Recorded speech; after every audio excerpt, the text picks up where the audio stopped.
You know how sometimes you're looking for a cool spot to explore, somewhere that has a bit of history and a connection to nature. Definitely. Well, that's exactly what we're diving into today. We've got some fascinating material here about the old Cedar Avenue Bridge in Bloomington, Minnesota. Ah, yes. It's a really rewarding place to visit. It's, more than just a way to get from one side to the other. Right. This bridge offers a unique glimpse into the past and access to some beautiful natural landscapes. Exactly. Our mission today is to kind of unpack the story of this bridge, its origins, some of its standout features, and why it deserves a spot on your list if you're looking for an interesting outing. And it's right in the Minnesota Valley National Wildlife Refuge. Yeah, that's key. You can already imagine the kind of scenery we're talking about. Hmm. Okay, so let's start at the beginning. When did this bridge first appear on the scene? Well, the story goes back over a century, actually, to 1920. 1920. Okay. And when it was first built, it wasn't actually known as the Old Cedar Avenue Bridge. People called it the Long Meadow Bridge. Longmeadow Bridge. Yeah, that was to avoid any confusion with another bridge nearby, a swing bridge that crossed the Minnesota River itself. Mm. That one had been around since 1891. Ah, okay. So the name itself tells a little story about the area. What was the main reason for building the Longmeadow Bridge back then? What purpose did it serve? Well, it was a vital link. It provided a primary crossing point between Bloomington and Burnsville. Yeah. As these communities grew, the bridge became, essential infrastructure for people traveling between them. And this wasn't just a simple run-of-the-mill bridge, was it? I understand there were some impressive engineering elements involved for the time. Absolutely. It was designed to be remarkably long. It had to stretch across the wide floodplain of the Minnesota River. That whole flat area, yeah. Exactly. So to achieve this, engineers used a specific type of design called Camelback through trusses. Camelback through trusses. Okay. And here's where it gets really interesting. When it was finished in 1920, it was the longest steel highway bridge in Minnesota that had a concrete driving surface. The longest in the state. Wow. Yeah, that was a significant achievement and really speaks to the engineering capabilities of that era. So these camelback trusses, Yeah. the name sounds descriptive. What makes that design special? Well, think of the top chord, the top part of the bridge structure. It has a gentle curve, kind of like the hump on a camel's back. Yeah. Okay. And this design, using a series of interconnected triangles, it's known as a Pratt through truss system, is exceptionally strong for spanning long distances without needing lots of piers underneath. Makes sense. And what's fascinating is that even today, the old Cedar Avenue Bridge remains the longest bridge of this specific Pratt through truss design in Minnesota. Still. And it's one of only 5 in the state that use this distinctive camelback shape. That's incredible to think about its lasting significance. Do we know who the masterminds were behind this impressive construction? Yes, the bridge was built by the Illinois Steel Bridge Company. They were based in Jacksonville, Illinois. Illinois Steel Bridge Company. Got it. They clearly built something that was meant to last. And in terms of size, even by today's standards, it sounds like a substantial structure. What were its original measurements? Originally, the bridge spanned a very impressive 865 feet, Wow. and the roadway where the cars drove was 21 feet wide, which was pretty typical for vehicle traffic at the time. Oh, okay. So it carried cars and trucks for a good long while then. It certainly did. It was a crucial route for vehicular traffic right up until 1993. Okay, so 1993 marks a change in its story. What happened then? After 1993, the bridge's role evolved. It remained open, but only for pedestrians. Ah, Cars and trucks were no longer allowed to cross. It marked a shift towards its use for, recreation and leisure. that makes sense as transportation needs change. But even that pedestrian access eventually changed, didn't it? Sadly, yes, due to the gradual deterioration of the bridge deck. It just got worn out. Right. It was eventually closed completely, even to people walking and biking in 2002. Oh, wow. Yeah, this led to a period where its future was pretty uncertain. A historic bridge closed off. Mm-hmm. That must have sparked some debate. What were the different possibilities being considered? Demolition. There were definitely different visions. Some discussions revolved around the possibility of demolishing it, especially considering the cost of repair. Sure. However, there was also strong advocacy for its preservation, recognizing its historical importance and, well, its unique architectural design. And thankfully, the decision was made to keep it around, right? Absolutely. The choice was made to rehabilitate the historic bridge specifically for pedestrian use. That's great. And this decision really highlights, I think, a growing appreciation for preserving these older structures, not just for their historical value, but also for the opportunities they provide for non-motorized transportation and recreation. So this restoration project must have been a pretty big undertaking. What were some of the main hurdles they had to overcome? Oh, it was a very significant project, and they encountered some really interesting engineering challenges. The deck, as we mentioned, was in poor condition. Actually, it was severely rotted in places. Initial ideas for just patching it up were scrapped. Ultimately, they decided on a completely new, lightweight, modern concrete deck. Lightweight. How'd they manage that with concrete? Well, the clever part was how they designed the supporting structure underneath the joists and stringers. They made it mimic the look of the original concrete from below, but they didn't add a layer of asphalt on top. Saves weight. Exactly, which was crucial for the old structure.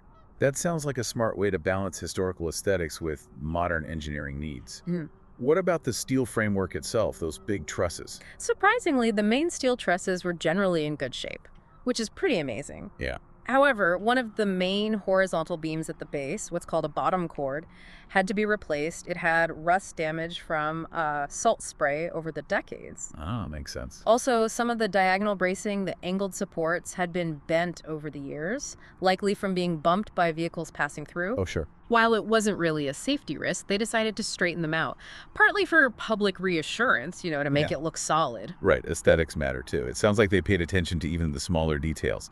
I heard something about the nuts and bolts. Yes, that's right. The original bridge was built using rivets, which was the common way to join steel pieces back then. Okay. For the restoration, where it was practical on the visible factory-made sections, they used rivets again to maintain that historical look. Really?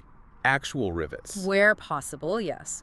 In other visible spots, they use something called button-head bolts. These have a rounded top, so they look quite similar to a rivet. Clever. And then in the less visible areas underneath, they used standard hex head bolts, the kind you'd see more commonly today. It was just more practical for maintenance. They even thought about which way the bolts face to keep the appearance consistent. Wow. Those kinds of details really show a dedication to preserving the bridge's character. Were there any unexpected surprises during the construction itself? There were a couple of interesting challenges, yeah. They had some real trouble right at the very beginning with a fiber optic cable. It belonged to CenturyLink. Their drilling machine actually broke down right under a large oak tree that they weren't allowed to disturb to get the machine out. Oh no. What did they do? They had to bring in a whole new boring machine and basically start that part of the process all over again. A bit of a delay right off the bat. Man, that sounds like a setback. What happened once they finally got past that cable issue? Well, the next steps involved building a temporary bridge alongside the old one. That was just to get equipment and workers across easily. Okay. Then they demolished the old damaged deck and removed the rotten steel parts. Right. After that came a really impressive feat of engineering. They used these huge cranes to lift entire sections of the bridge right off the supporting pillars, the piers. The whole section. Yeah, it was apparently easier to do without the weight of the heavy concrete deck. While those sections were lifted, they rebuilt the piers underneath and carefully checked and replaced any damaged connection points, the gusset plates, where all the different steel beams meet. So it was a very careful process of taking apart, repairing, and putting back together. Like a giant Meccano set. Kind of, yeah. A very heavy, historic Meccano set. And it wasn't just about the bridge itself, was it? There were also improvements to the surrounding trails, I heard. Exactly. That was a huge part of it. A fantastic addition was the creation of a brand new protected off-road trail. It's about 8 to 10 feet wide. Nice. And this trail provides a crucial link to the existing Nokomis Minnesota River Regional Trail and the 9 Mile Creek Regional Trail. It really improves connections for people walking, running, biking. A real hub then. Definitely.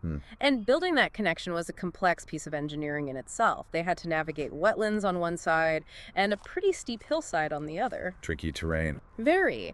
They ended up building something that's actually closer to a small bridge or maybe a boardwalk structure, rather than just a typical paved trail to handle the ground conditions. It sounds like this restoration has really turned the area into a fantastic place for outdoor activities. So what's the situation now? If someone wants to visit, what can they actually see and do there? Well, the old Cedar Avenue Bridge is now fully open, Yeah. and it serves as a pedestrian and bicycle trail stretching across the beautiful Long Meadow Lake. Right over the lake. Yeah. And as we mentioned at the start, it's a major access point, really a premier trailhead for exploring the Minnesota Valley National Wildlife Refuge. And it acts as that central hub for exploring other trails in the refuge. Precisely. It connects several different trails. For example, you can hop onto the Hogback Ridge Trail that takes you towards Bass Ponds. It's a really popular spot for bird watching and fishing. Okay. Then, heading southwest, the Bluff Trail goes towards Lyndale Avenue.